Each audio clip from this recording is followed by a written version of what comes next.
Good morning or good evening, depending on your time zones. Welcome to our next iMoot 2015 session. And our time this morning, we have the lovely ladies, Tabitha and Miriam, from Unitec in Auckland, New Zealand. This morning, however, Miriam's actually joining us from Tauranga on the North Island, a nice little beachy town. To give you some background, Tabitha is a VLE and Web2 advisor, whilst Miriam is not only an ID but the Waitemata District with the Waitemata District Health Board, but also an academic advisor with Unitec. Plus, on top of that, they have families. Plus, on top of that, they work with HRDNZ as well. Very busy. So, ladies, we're appreciative that you could be here today. We'd love to learn some stuff about how we can maximise and, well, actually minimise our workload, but maximise the effectiveness of rollovers. Over to you. Thanks for the introduction. So our topic was around enrolment into Moodle, access and access dates to courses, and rollovers between semesters and years. I don't think we need to introduce ourselves anymore.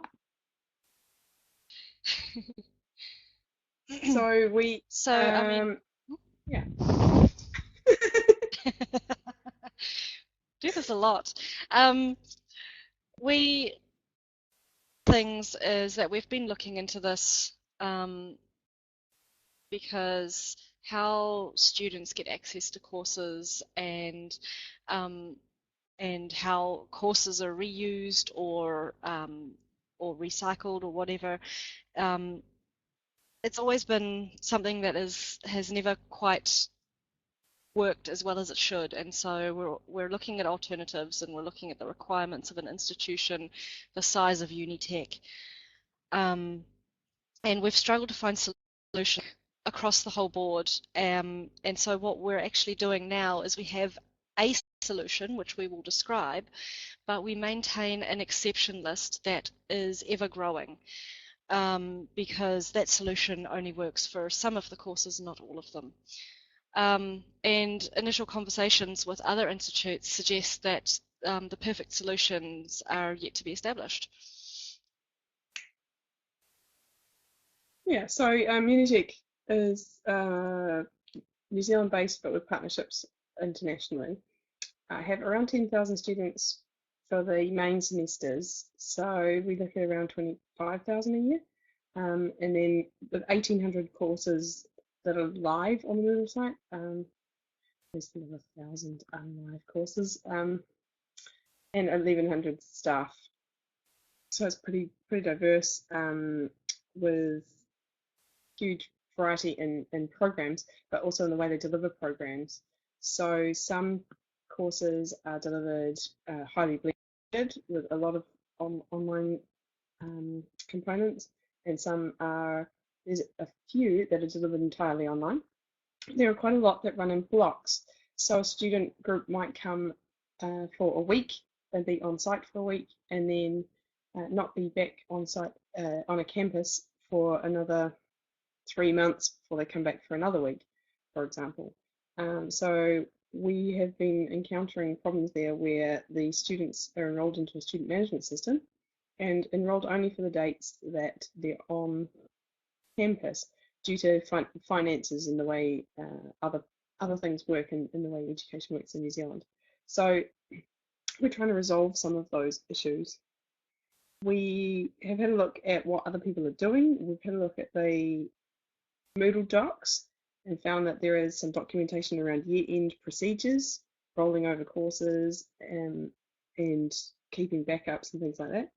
And Henrik did some work on that earlier. So we wanted to take what we already know and build on it and get as many voices of the community as possible, leading up to being able to contribute this to a working group at Moodlemoot AU in July. The database, Miriam. So if you haven't done so already, then we've put together on the iMoot site a database to gather some information on how people are currently running their into their Moodle courses and rolling over their Moods for a new semester or a new instance of the course. And the link is there on the middle of the page, and thank you, Miriam has just shared it in the chat as well. So if you haven't already done so, please do put in some information about your organisation in there so that we get an idea of how things run everywhere. The database also has comments enabled, so if you have questions or further comments on how other institutions who have put information in the database or how they're going with things like that, please do use the comments feature. Also use the discussion forum that's in that same course to keep the discussion going and share some ideas that you have for how things could be improved. That would be fantastic.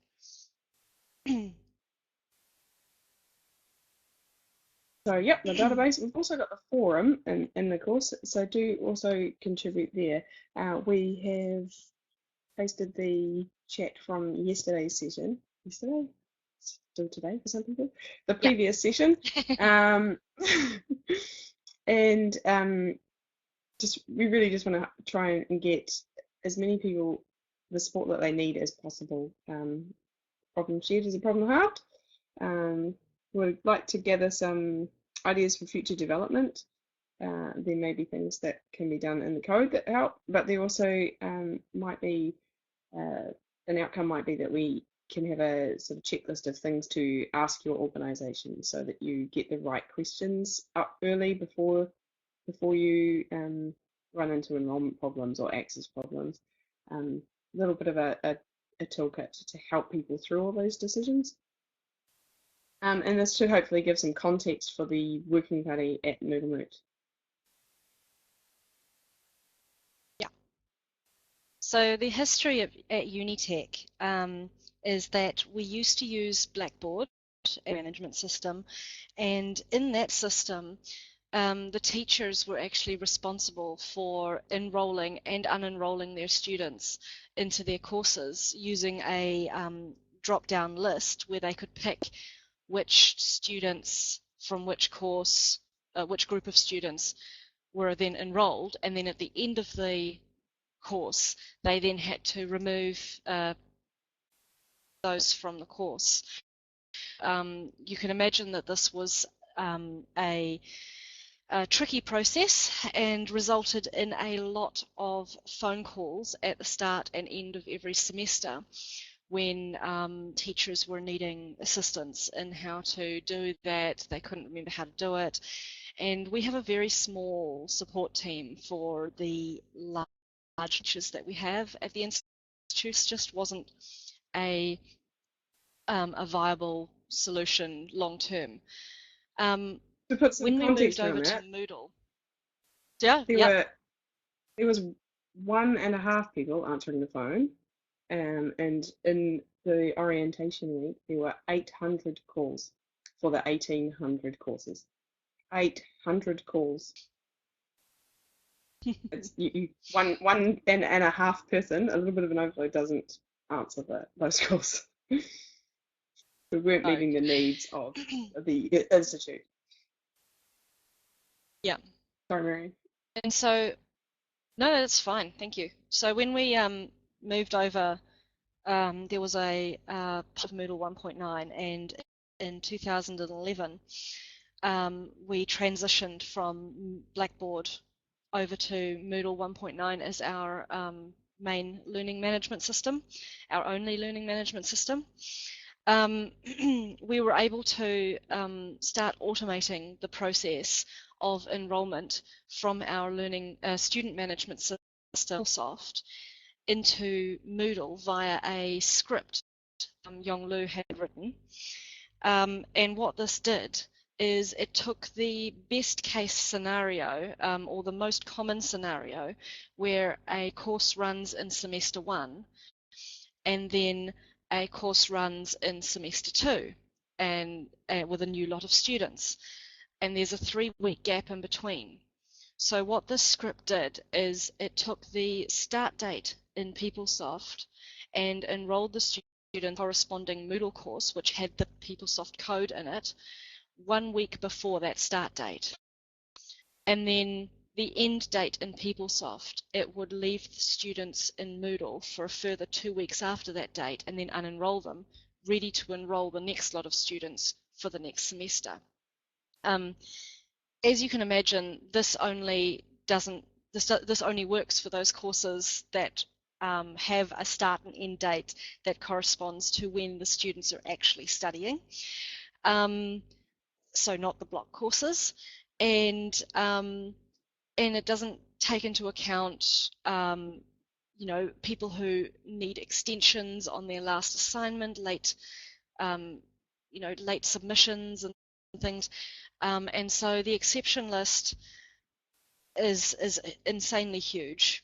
At least though, when we upgraded from Moodle 1.9.2 initially, we're now running 2.6.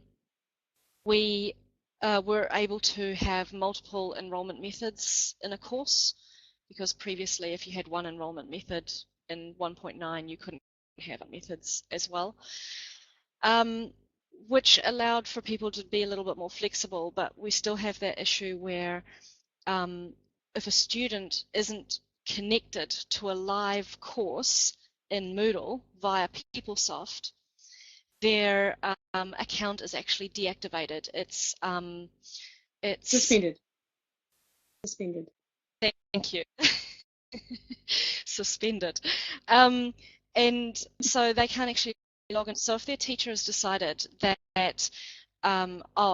this works outside of those PeopleSoft parameters, so I'm just going to manually enroll my students, it doesn't always work, because if the students aren't then enrolled in another course at Unitec that is live and activated by PeopleSoft, they can't even log in. So their account still exists, so the teacher still goes, but they're enrolled in my course, but they can't log in. So that's where the exception list comes into play, because the exception list allows those students to have activated accounts outside of the PeopleSoft dates. Yeah, so it was further. Our one size. Yep. I was just going to say it was further tweaked recently, so that because one of the issues was that sometimes you would have a course that had classes, and maybe 3 of those were delivered at the Mount Albert campus with this lecturer, and 2 of the classes were delivered on campus with this lecturer, and so they needed to interact with their lecturers in different ways, and this could be managed through groups and groupings within a Moodle course, but quite often the lecturers wanted separate courses, and considering that it was just attached to the course code in PeopleSoft and only one Moodle course could have that course code, then there were sometimes issues where they needed to meta-enroll, and so all students were enrolled in both courses and they just had to rely on their students to go to the correct course. But at least now there has been a further change to the script, thanks to changes to how Moodle enrollments work in the code, that allows us to enroll classes into a certain Moodle within a PeopleSoft course, which is quite neat and is a step in the right direction for us, the way that our courses run. Are we using external database and we're using the standard Moodle enrollment module? Yes. So Yong keeps tweaking his script so that it's less reliant on us and more reliant on the Moodle core enrollment processes as those get further and get ability to them. Okay, so some of the things that we're looking at in the future, we sort of identified 3 areas to look further at. We want to automate groups and groupings from our classes. So the SMS knows which students are in which class and which course. So we want to find a way that we can say keep those streams of students separate using groups and groupings. At the moment, we haven't found anyone who's doing that automatically. Only people who have been doing it manually.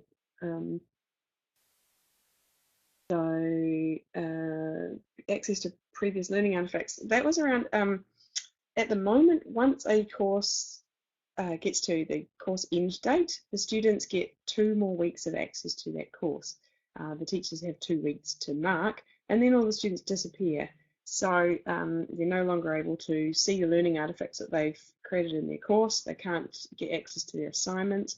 Teachers can no longer see them in this. They can't grade them.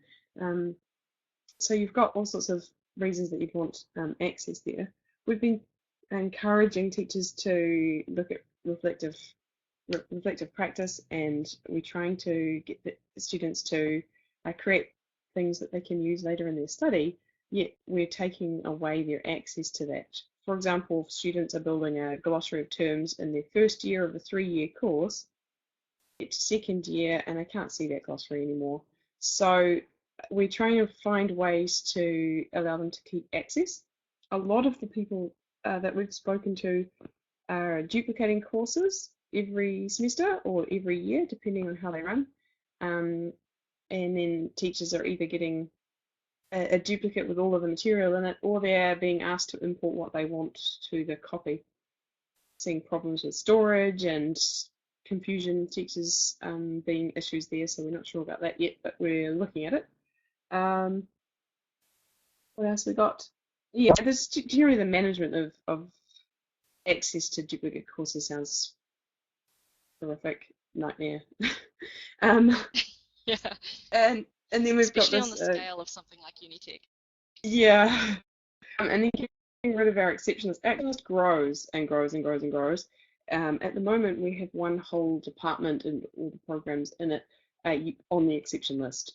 They run a course that their program is 4 years, and so it's not being captured in the enrolment script very well at all, and students come and go from industry groups, skills groups, as well as apprentices and enrolment on-site courses.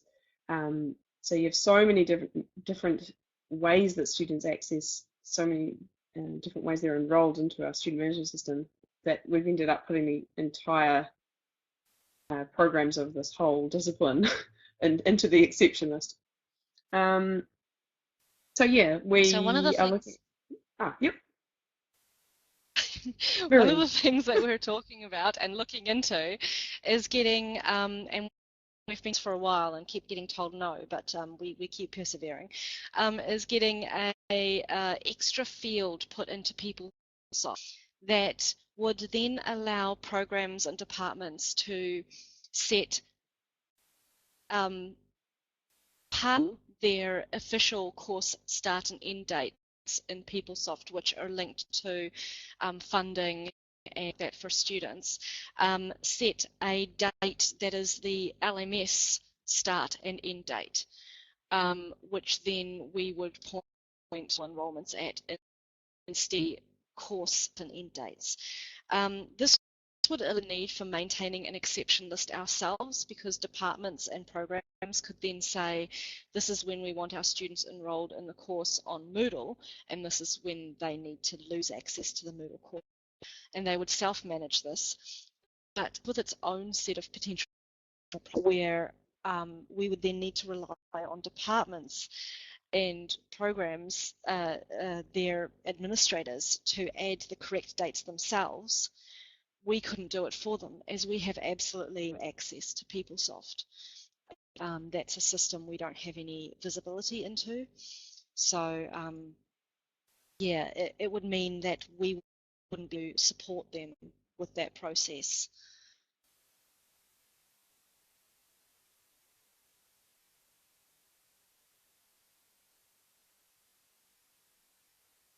Okay. New slide. Okay.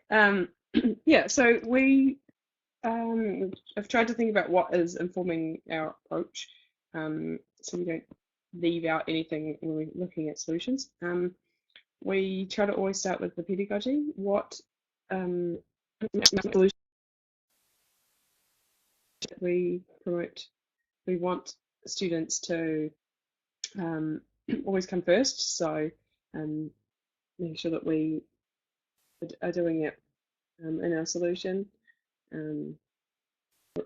We to talk a lot about encouraging students to create artifacts. Some of this we're doing in my portfolio to get around this, but we encourage conversations around building knowledge and understanding collectively with their classmates. So we really want to make sure that they have the ability to look back. So that's part of ensuring we meet that goal. We forgot to ask when we first set up our database how big the people who responded, how big an organisation they were, how many courses, how many students. So we've added that to the database. So we're now seeing that. Because we noticed that a lot of the people were saying that they used very manual processes, like asking the teachers when they would like their students enrolled and unenrolled, and managing enrolments and course recreation manually. And we're like, might work for institutions, and that's a good thing, but we need an automated process for something as big as us. And if we can get an automated process working well, then that's something that could roll down to smaller institutions if they then choose to use an automated process and help them free up some time as well, that otherwise they would have been spending doing this manually. Yeah, one of the New Zealand institutes that we spoke to, they said they rang the teachers of the 80 courses that they had, and they went through individually within their individual needs. We can't do that with 1,100 staff and 80 courses. Yeah, so we've got one size fits most. We don't want us teachers to divert big chunks of their attention to enrolment or access or rollover issues. So this is not what we really want our teachers focusing on. So we really want to make sure that we find things that make this part as automated as possible to make sure students get the access that they need. We need to consider implications of privacy for student groups seeing each other. Sometimes by design, we ask that students build on other students' knowledge. So we have some teachers who every year their course just more than doubles in size, physical size, because they're keeping all the old forum posts and contributions from students and asking each student group each semester to build on the last student group's contributions, so that there's as a teaching approach, this is working really well, and the students are getting a lot of benefit. So we don't want to say no, don't do that, but there's informed consent there. They know that that's happening. There are situations where that's not appropriate. Sensitive information being handled, like for example, in the nursing side, if they're often dealing with reflections on actual patient dealing with and things, so you can't really have that information rolled out to the next lot of students. And the same with industry groups, where you're working with a group of people who are from the same employer, and the case studies you're using are directly from their company.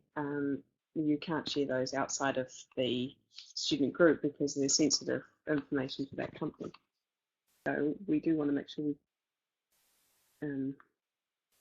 support the appropriate privacy settings.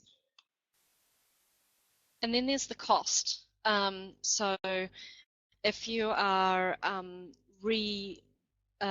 than reusing existing courses and removing data from those and enrolling your students, which is what we're doing right now, if you're archiving those courses and keeping the students in them and then creating a brand new version of that course to run for the next lot of students, you're suddenly needing to expand the store that you have, and that is massive already at the moment, and I can imagine if we start doubling the size of that, then and that's every semester, then we're going to start running into problems with how much it costs to keep the Moodle site going. There's also issues like with the Moodle accounts themselves. We have a lot of external things that we use like Echo 360, Blackboard Collaborate, which is a sort of web conferencing virtual classroom tool, and Turnitin, that are all plugged into Moodle, and we pay per user for those. So if we keep Moodle accounts active beyond the time that students are actually studying the course, how does that impact what we pay for those other services as well?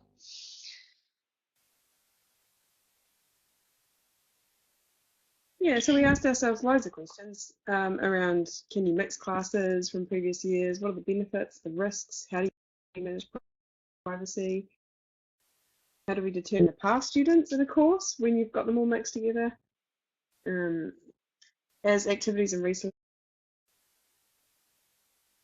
are up, we determine what's if you're just using one course as opposed to duplicating.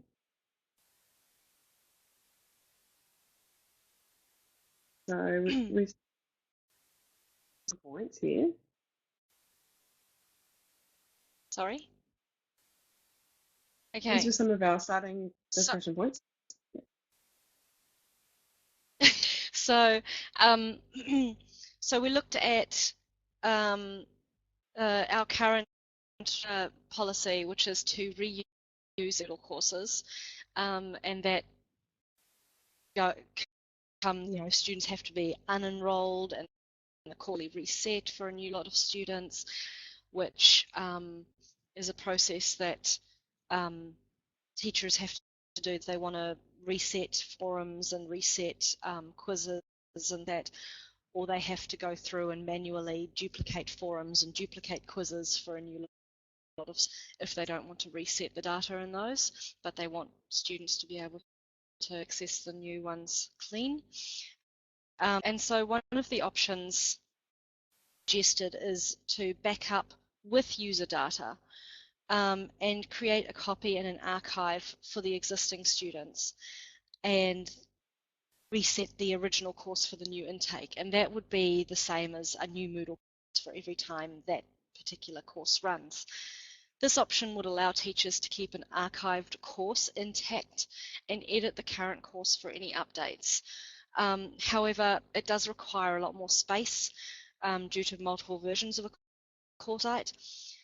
It requires some sort of process of identifying which courses should be duplicated, when they should be duplicated, and ensuring that the appropriate people have rights, because we don't want to just duplicate all courses across the whole site and make an archive of all courses every semester, because there are courses that are only run every 2 or 3 years, and so they don't need to be duplicated every time and taking up lots more space when nothing's been happening in them. So we need a way of identifying which courses have just been run and therefore duplicating those, and also identify which courses, I think Tabitha mentioned it in chat earlier, that we use meta-enrolments for courses that run with the same lot of students in semester 1 and semester 2.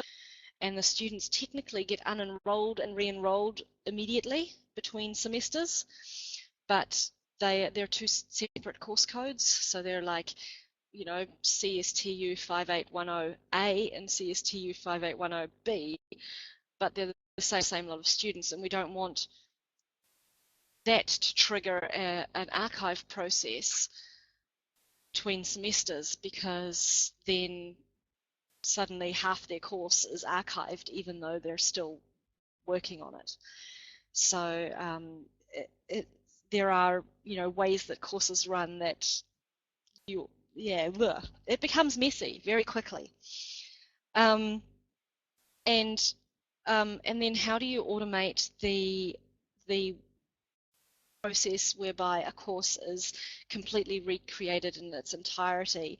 Or do you make it so that, and we know that a lot of people have posted in our database saying that, and people we've spoken to say that they require the teachers to actually import the content that they want into the new version of this.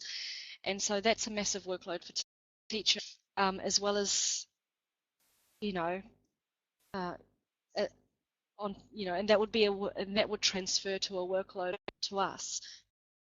We have to continuously support teachers in how to import information old course shell into their new course shell, just like previously we had to support teachers in the Blackboard process when they had to enroll their students and unenroll their students. I'm just figuring out where I am on so.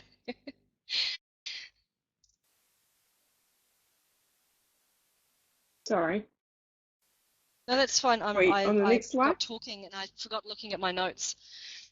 Okay. Yeah, I think so. Next slide. Oh. Yep. Yeah. So we ask you to share your practice, and I'm really conversation happening. So even after the session, we'll keep carrying that on using the forums. And Miriam and I have been watching people add things to the database, so thank you very much for doing that. Let's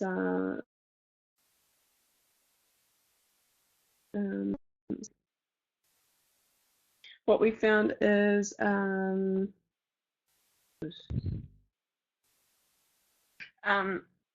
14 now. It's growing. That's exciting. Absolutely nobody's got an automator for grouping their students, but there is people doing group feature, but not automating from the SMS. We found that it looks like everybody's using SMS. Some of the US people are using Banner.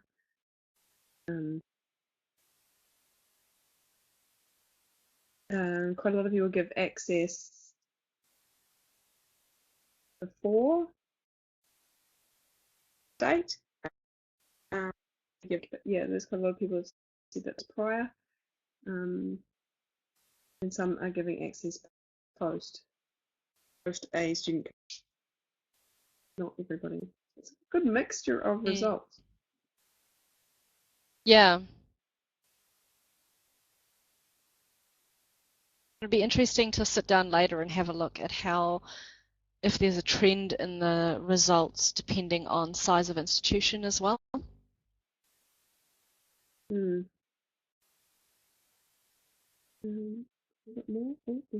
So, I mean, part of this is getting into that forum, and because we want to take this discussion to Moodlemoot AU, and letting us know what other questions we should be asking, and if there are any sort of sub-questions, so further questions based on the questions that we're already asked that we should be asking, so that we can get a good solid overview of how things are being done, what problems people are having with the current process, so that we and also if anybody has any brilliant, bright ideas for how things could be improved, even if you don't know how it would actually work, just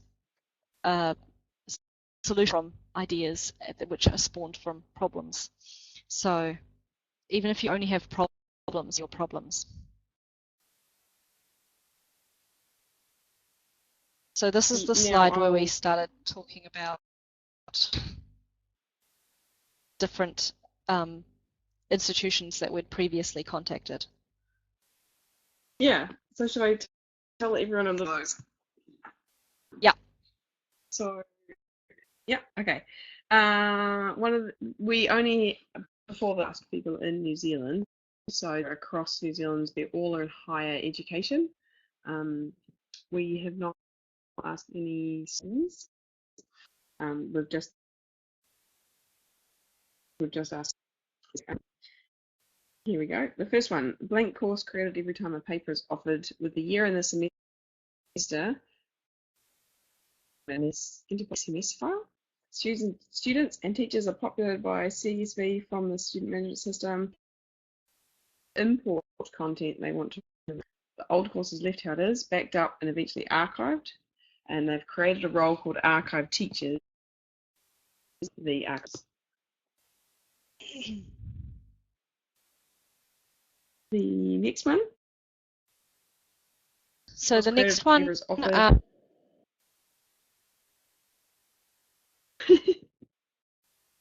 all right. I think video's cutting out for me, so I don't realise you're talking until I look up and see your lips moving.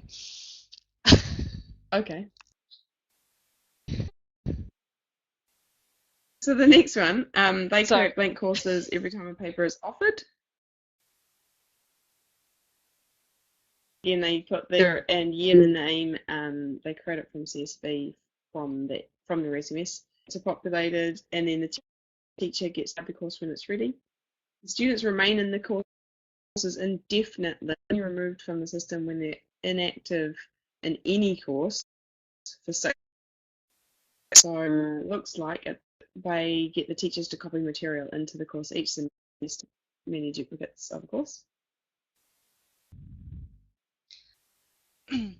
So the next one, the next institution we talk to, they automatically create an empty shell, an empty Moodle course instance for every year and semester, and rely on the teacher content. The category name is what has the year in it, and they hide previous years but keep enrolments intact. And teachers and students are automatically enrolled into the new courses. And then the next this one here, that was who. They make a backup of each course, just using the backup function, presumably, and write that back up to external course storage, and then just reset all courses. So presumably if somebody needs previous students' information from a backup, they have to then restore that backup back into their Moodle to get that information. Okay, and then the craziest award goes to this one, where they have 3 categories on their site. They have a dev category, so a copy of the course. The dev is for development. The masters is the final, can have small add to it, and the live copy of the course in the live category is the approved version. The teachers don't have rights to make changes to the live course.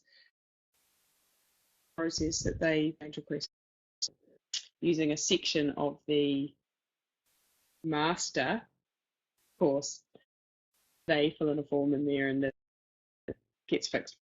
So the teachers can't even fix links or anything in there, which is, funnily enough, not working for them. Moving away from this a model, and they're going to try and bring back an old Moodle feature, which locks in resources from being edited.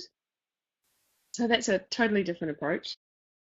They access reading after completing the course. So yeah. Hang on a moment.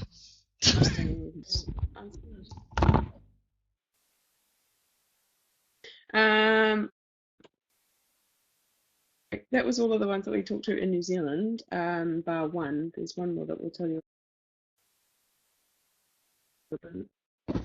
about. What we want to do now is ask if we can hand over the mic to anybody, or if to add any notes, comments, suggestions, questions, anything you like. If you want the mic or jump in the chat, please do.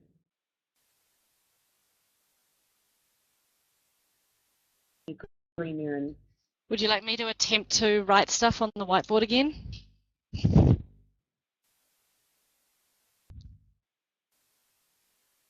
See if anyone wants to put anything on here.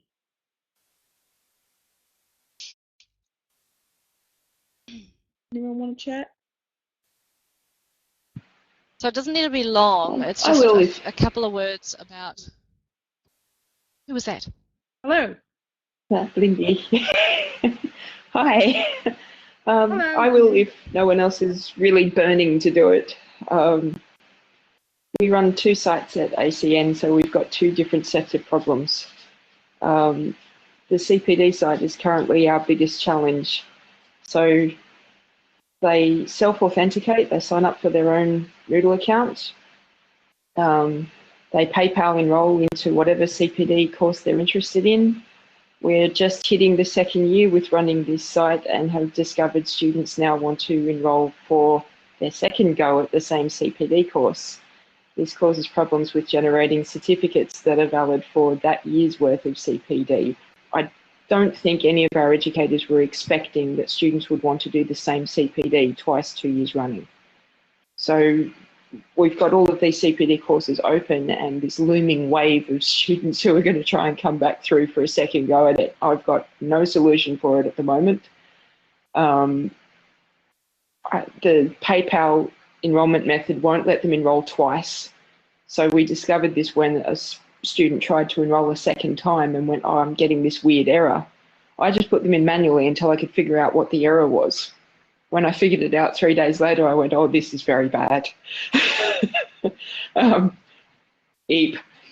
So at the moment, I'm looking to see if I can set up a secondary PayPal enrolment method and phase out the other one, but that's got issues with overlapping student enrolments. It's yucky.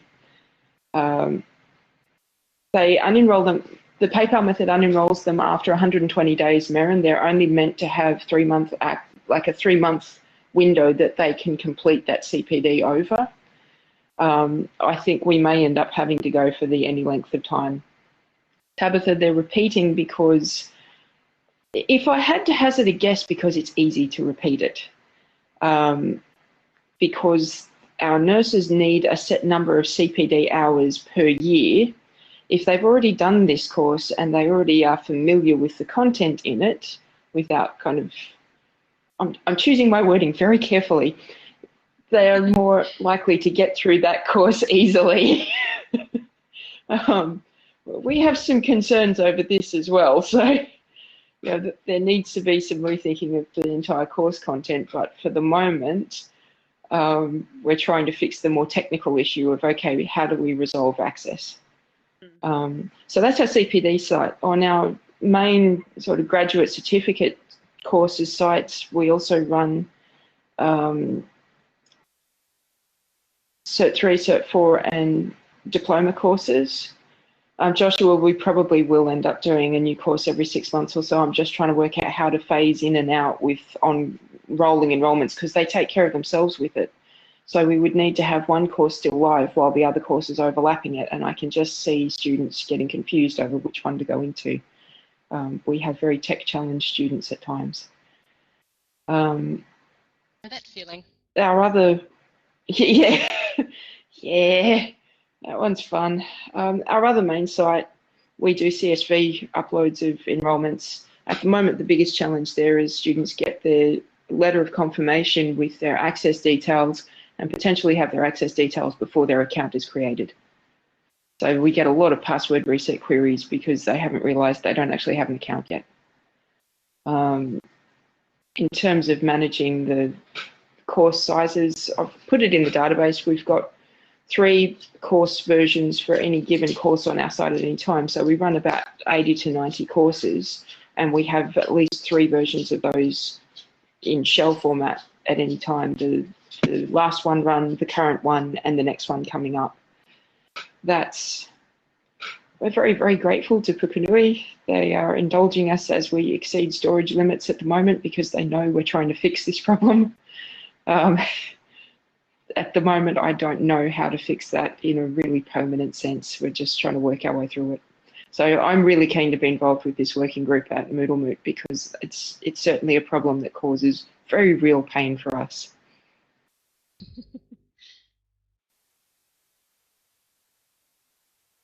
Thank you for sharing that. Sorry. Okay. I tried to write it down. Thank you for sharing that. We can copy and paste it into the forum. Yeah. And then that's my pleasure. I'm happy to share more notes and fix whatever writing needs to be done. I'm happy to help with that as we go. I just don't want to hog the mic. Brilliant. Okay. All right. Well, we'll carry on slide, shall we? I haven't got the thing. Miriam, should we look at the next slide? Oh, me. Sorry. Are we going to talk about? Yeah. So of the people that we spoke to has worked with a number of institutes. I worked with lots in New Zealand. And she told us that he's written a script. So it looks at you point the script at a category, and the category has a year name in it. His script duplicates all the courses in the category, creates a new category with the new year in it, and duplicates without data. It also hides the old courses. So this is a basic script that he started with, and then he had a lot of ideas around it too.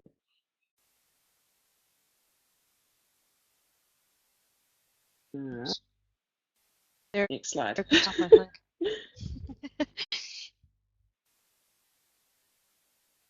How do we go to the next slide? Okay, here we go. Oh, sorry. Okay, so That's what you were saying. next slide. Okay, so options for the script further. He was looking at whether you would convert enrolments to manual, so that you could keep them in there regardless of what you were estimating with the automated enrolment. Set the courses read contributions, and then the users to access the old courses, as long as they're enrolled in the institution of some kind, to keep their Moodle account active.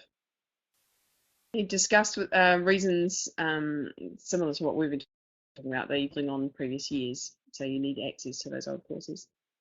One of the things Unitec are looking at doing in a new field to their SMS.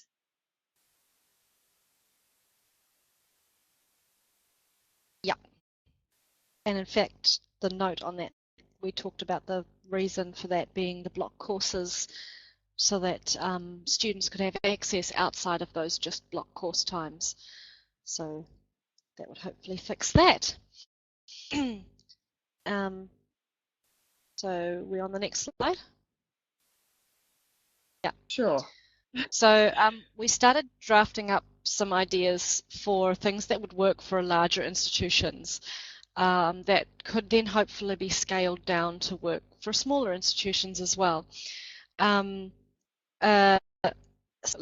at backing up the old course, renaming it with year and semester, converting the enrolments to manual so that they're not influenced by the external database enrolment that is actually enrolling and unenrolling, or no longer unenrolling, but students into the current courses, and somehow changing the teacher automatically to a slightly different role, so that that might be based off of a non-editing teacher role, so that they can continue to grade assignments if need be and things like that, but no longer have access to edit things in the course, because it's the archived course. They shouldn't be adding resource or editing anything in there, and so the course itself is effectively set to nothing can be added to it except for finishing grading assignments. That and the SMS D that links that course to the student management system needs to be removed as part of this automatic process. And then the second part of that, so that's moving the old course over, and the second part of that is restore from a backup without user data as a brand new but hidden course, and then the teacher and automatically adding the ID into that. The enrolments will start working, and then we put a little question mark next to enroll teachers as per the backup, because that's one of the things that we're struggling with, is trying to identify which teachers are teaching the course, which semester, and all that. So will it be the same teachers who had previously had editing access to it that will need editing access to next time that the course runs? Or is there some other process we put in place that identifies which teachers need editing access to the course? Enrolling astutely. Yep. Also, when in the script, making sure that you enroll the right roles. Oh, that's a good idea. Self-enroll with a key into the teacher role. So if we have changed all the manual, then we couldn't just grab all the manual enrolments. So we'd have to make sure we grab just the teacher role, or maybe the non-editing teacher role. Otherwise, we'd have imported the students as well as manual enrolments. And then if the that's all right. Thank you. If the if it's all restored from a backup, of course, the assessment dates on like the due dates on the assignments and any calendar entries and timetables that are in there will need to be updated by the teacher before the new lot of students come in. Otherwise, they might have trouble submitting their assignments if the assignment says that it was due last semester or last year. So, but that's not really any different to them currently reusing their courses because they have to do that anyway. So that's not an extra thing that teachers have to do. It's something they currently have to. And there was something else I was going to say, and I've forgotten.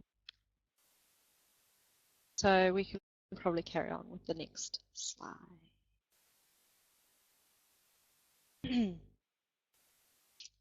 So where to from here? Yeah. Please keep the conversations going. We've got the forum in the course, database. We'll be at Moodlemoot. We'd love to talking to you over the next month for the Moot as well, so we get as much input as possible into the working group, which is the semester roll focus, but as we get it from people of what can keep feeding this back into the community. So do please keep helping. It is hilarious that teachers enroll them. Yeah. So please do keep talking with us.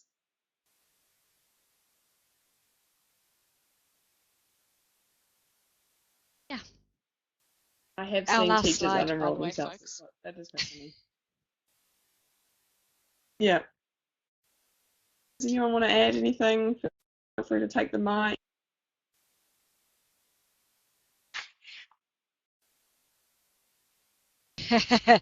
We've had that too, Joshua, teachers locking themselves out of their own courses. I had a teacher, because we allow teachers to remove all manual enrolled people from the courses, including themselves. So I've had teachers accidentally remove themselves from a course. And then they give you a call and go, I can't access my course anymore. Can access their course, but suddenly they're a guest.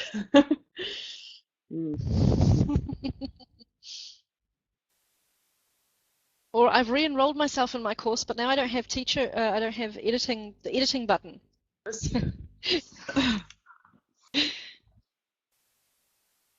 Yes, change. Yeah, what did you change? That's right. Yes, it was totally what did you change? Totally yeah, we love going through people's courses and just, messing with their settings because that's what we do. Yeah, Miriam, if you know someone who wants to work, sure. The scripts are going to be different everywhere we go. So because everyone's using a different student management system, write a script and everybody just use this. So what we really need to focus on is most people, and then if there's anything that can be done at a code level, then in addition, but really making sure we understand the problem. Hopefully, an outcome of this and the next month's work will be that we have a toolkit of things to work through with your organisation. So here's some things to consider. Go through this checklist, make sure you've thought about this, that, and the other, so that you have the right conversations in your organisation, and solutions that people have done, so that if someone start a discussion in the or the people impact these, you've got so many stakeholders, that you have ideas to begin with. Yeah, would love to see the groups and groupings being added. I'm not sure yet what's possible.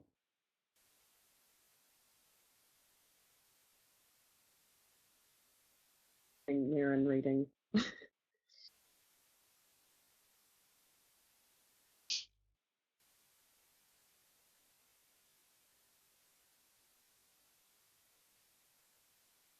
The classes and streams, different student and course.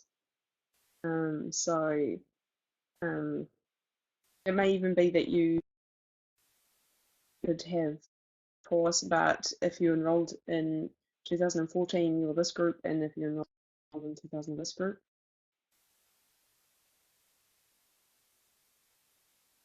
We know that you can do the putting people into groups and groupings and things via a CSV file, but we're hoping to get it all automated. Yeah, so that you don't have to. Something.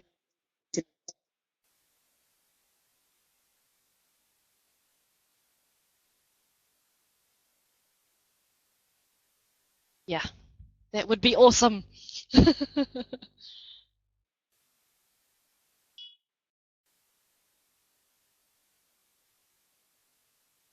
Another database? Yes, please find out if you can release your code. That would be wonderful. Perhaps you could say in the forum, we could have a discussion about what fields we would want in a database like that, because that way when we set up a database we have all the required things that people need to fill out. Is that all right?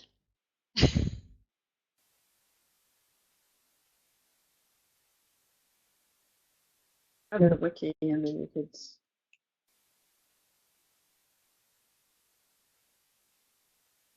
Yeah. So we can have the same database that we've got now, but an extended version of it.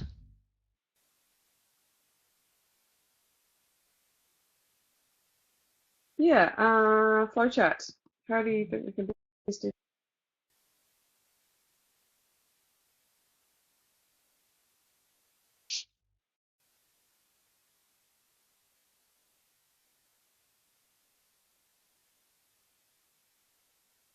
Gotta love flowcharts. Yes.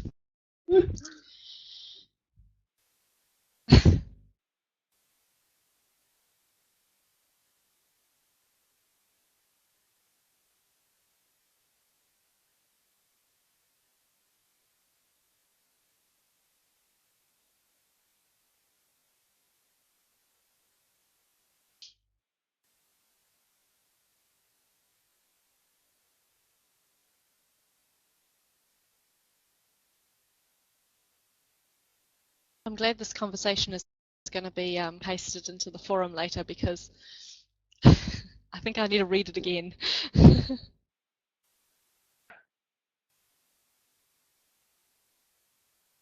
Multiple sections of corresponding multiple sections of the same course? What do you mean?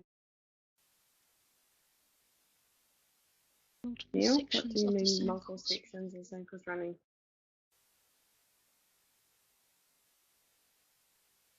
Most of our courses use topic format. They might use a grid layout, but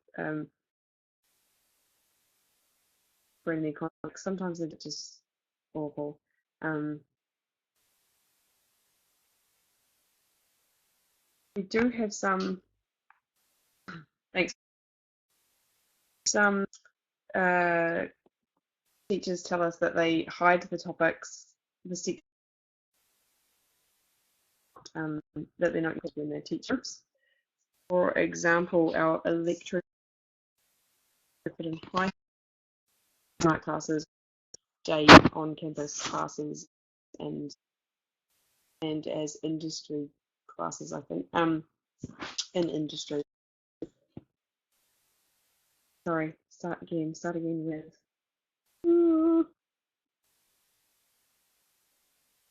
They hide they're not using, but most people don't hide the sections they're not using. In class, you know, the light bulb.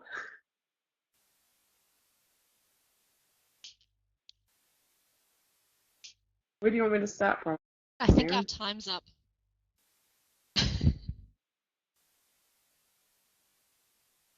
Neil, do you want to put a question in the forum with a bit more context? Yeah, that would be good, thanks. Yeah, We can carry on I this think we'll conversation probably there. need to wrap it up there for the timetable because we could go on for hours. But thank you very much to Tabitha and Miriam. This forum's going to be large. And hopefully we can see as many people as possible at the Moodlemoot in Melbourne. If you are joining us from overseas today, please, we still want your input. And thank you very much, ladies. Thank you. Thank you. Thanks for your contributions, everyone.